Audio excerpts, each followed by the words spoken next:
রাধে রাধে। আজকে আমরা জগন্নাথ দর্শন করতে এসেছি। রথযাত্রার পর জগন্নাথ মাসির বাড়িতে এসেছেন। সেখানে জগন্নাথকে কত সুন্দর সিঙ্গার, কত সুন্দর সাজানো, সুন্দর দর্শন করলাম। এইমাত্র হিরণ্ময় গোস্বামী এসেছিলেন, ওনাকে দর্শন করলাম। দৌড়ে টোটো থেকে নেমে এসে তাও ওনার দর্শন পেয়েছি, তারপর উনি চলে গেলেন। এখন জগন্নাথ দর্শন হলো। কত ভক্তরা প্রসাদ পাচ্ছে, কত সুন্দর দৃশ্য।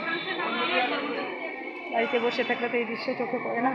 কত সুন্দর দৃশ্য দেখো, কত ভক্ত প্রসাদ পাচ্ছে, কত ভক্ত প্রসাদ বিতরণ করছেন, কত সুন্দর। এটা আলিপুরদুয়ারে, ওয়েস্ট বেঙ্গল আলিপুরদুয়ারে সুন্দর জগন্নাথ দর্শন। নীলাচল নিবাসায় নিত্যায় পরমাত্মনে বলভদ্র সুভদ্র জগন্নাথায় নমঃ। जगन्नाथ भगवान की, बलराम जी की, सुभद्रा माई की जय, सुदर्शन जी की जय।